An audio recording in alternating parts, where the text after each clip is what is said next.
Welcome back to What Arty Noobs with General Disturbance.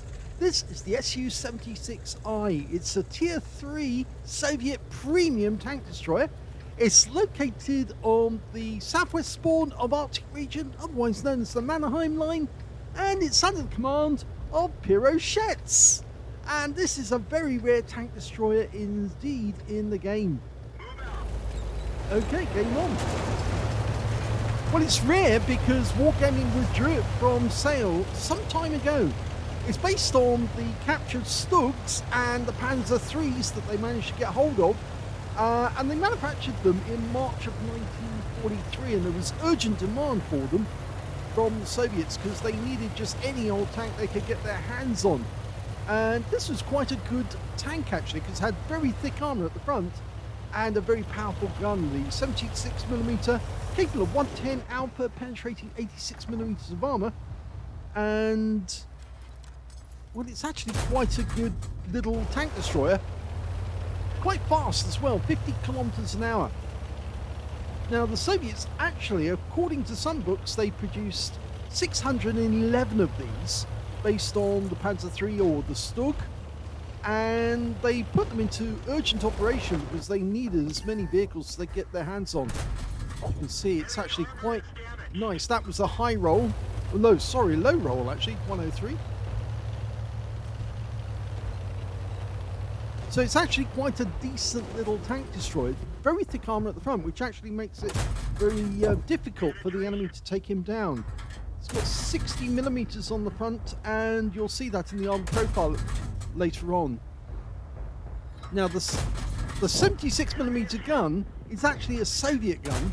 They took out the German gun from the Stugs. Of course, they have plenty of ammo for the 76mm, which is actually the F-34 gun. So they used that instead. Now you can see Panzer III Aslains, basically a candidate for supplying the chassis for this vehicle.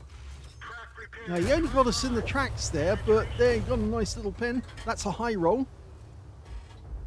270 coming up, puts a round into him and gets a low roll. Yeah, that Panzer III is having difficulty trying to get through our armour. He's side scraping as well as he can, but every time he pops back, he's getting hit. No. One of the bad things about this is it does have poor view range. It only has 300 meters view range in total. So it's very difficult for him to spot that Panzer III. But now he's sitting on this corner with his right next door to his teammate, and we've just been hit by an Actant ICT. That's the tank that served for the German army throughout the war, acted as the chassis for the Hetzer in the end. It also acted as the hull for the Grilla and also the Marder. Okay, well, we've got a damaged engine at the moment, and until he fixes that, I don't think he knows at the moment that he's got a damaged engine, because otherwise he would use his repair kit. He doesn't need to move very far from where he is. I would not be surprised if that Panzer 38 changed and went in the opposite direction, popped up on the other side. Yes, he's gone to sniper view, but he seems to be focusing on that guy at the moment. Yeah, fix your engine. Oh, he's been spotted again. And yes, again, the Panzer IC gets a hit, but only through the tracks. Now, if he damages the engine, at last he's fixed the engine. But now he's up against the Sumur. Oh, it's not the Sumur, it's a Panzer S-35, so it's got more armor. Oh, but he hammer-racked him, blew him up, and now he's putting rounds into the T-70. And yes, nice kill shot over the wreck of the Panzer S-35 with a turret at a very odd angle. Okay, no, just missed that guy. Get another shot in. Yes, he does, and that's another kill. He's only 5 left on his team. The enemy team still has 7 tanks. And now he's being attacked by that Panzer III. He takes him out, using the wreck for cover. He's now going to have a go at that Panzer Achtung who have forgotten that the guy was here. But now he's out the game, and that's the Top Gun. So, there's 4 left on either side now. He's actually done a really good job because he's wiped out a large number of enemy tanks down this end of the map. 2/5 of the enemy team, more than a third. You can see a number of those shells from the enemy tanks actually hit the armor and just bounced off or careened off. That's the problem, you see, at tier 4 rather, this is a tier 3 tank destroyer, but even at tier 4, most of the tanks he's up against just don't have the penetration to get through his armor. This tank does have preferential matchmaking. That's one of the advantages of getting it. He'll only ever see tier 3 and tier 4. He'll never see tier 2 or tier 5. So it's never going to see tanks which have got sufficient penetration to get through him. And that's 7 kills. Now, as you know, this is tier 3, so if he does kill another enemy tank, he's not going to get a Radley Waters, because you just don't get a Radley Waters at below tier 5. But he does have 7 kills now. And there's only 2 enemies left. They've managed to turn the tables on the enemy completely. The enemy did have an advantage where it was 8 enemy against 5 left on their team. And now they've got an advantage of 2 tanks. And it looks to me like he's headed off towards the enemy. See if he can find them. One of the enemy is an FCM-36 Pack 40. Yes, that's that big Pack 40 gun. 75mm gun, which could destroy him with one shot. Oh, he's been spotted. Somebody saw him, and it is the Pack 40 who's actually come down to that pass. Now, the only way to take out a Pack 40 really is to try and ambush them from a position where they can't fire back. They don't turn particularly fast, and they're a bit slow, but so long as you can ambush them where they're actually finding it difficult because they're being shot at from more than one direction, then you can put a lot of damage into them before they can react. Well, we know where the FCM is last sighted. Oh, now what's happened there? The enemy M3 has actually been wiped out. The T3 managed to get the kill on him, and he was around the other side of the map, which means now that piroshetes has actually got a clear run on the enemy cap area, unless that FCM-36 Pack 40 returns to his cap. The question is, will he do that? Most players, once they've actually moved a long distance in a very slow tank destroyer like a FCM Pack 40, they don't want to return back to their own cap area if they can help it, because it's such a long drive.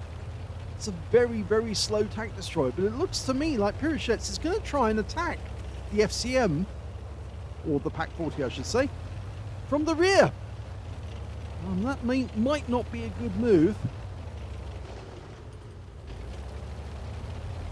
You'd be much better off going up as far as the mouse to attack him. No, we can't see him there. But remember, only 300 meters view range, so it hasn't got a very long distance. We can't see him. Well, he didn't just disappear into thin air. The Samua's gone through the gap. Oh, he's found him, and in fact, actually, he's coming our way, and he's just a short distance away. We proximity spotted him, and now he's coming towards us. He is a bit slow, though. Reverse speed for this tank is 14 kilometers an hour. It's not as much as the forward speed of the Pack 40, though. But we know where he is, and now all we need to do is for the Samua to go around one way. We are attacking from the other direction, and one of them is going to get the kill. Now, the Pack 40 stopped there for a moment. It probably would be a good idea for our BT5 to go cap and force the FCM to actually do something. But here he comes. Oh, he's turned around. He turned there for a moment. Now he's facing the BT. And that's 2 rounds, and the kill shot comes in from the Samur behind him, and that is the end of the game. Here's the end of battle stats, and that was an ace tanker game for piroshetes in the SU-76i, a very rare tank indeed. He managed to get a demolition expert because he blew up that Panzer S-35 with 1 shot to his Amarak. He also got a fire for effect for doing more damage than the hit points to his own vehicle, shellproof for blocking more damage than the hit points to his own vehicle, a duelist for taking down 2 tanks who damaged him, a bruiser medal for getting at least 5 critical hits, he got 5 exactly, and a hand of God for surviving the battle, having received damage from at least 4 different enemy tanks or more. And in piroshetes' case, it was the more, because he did get a lot of hits from a lot of enemy tanks. He also picked up the high caliber for dealing the most damage in the game overall, and he did get a top gun for getting at least 6 kills. He got 7, 1 short of getting that Radley's. But of course, sadly, he wasn't in line to actually get the kill on the FCM. The Samur S-35 managed to get around him from into his rear and took him out of the game before we could get a third shot in. The win rate was 9,606, which is Super Unicum standard and a lot more. So let's have a look at the team scores and see where he was. Highest damage in the game. He was the only player to get over 1,000 hit points of damage. He got 1,890 in fact. The second highest damage in the game went to the T3 convertible, who managed to convert it says. Yes, he managed to get 996. And the third highest damage in the game went to one of the enemy Panzer S-35, the 814. Now, was that the one that actually got blown up by him?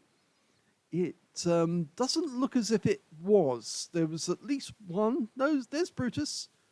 And no, it's only 40 hit points. So it must have been this one that he exploded, because that guy 1 shot and he got 250 hit points. So that's the one that he exploded.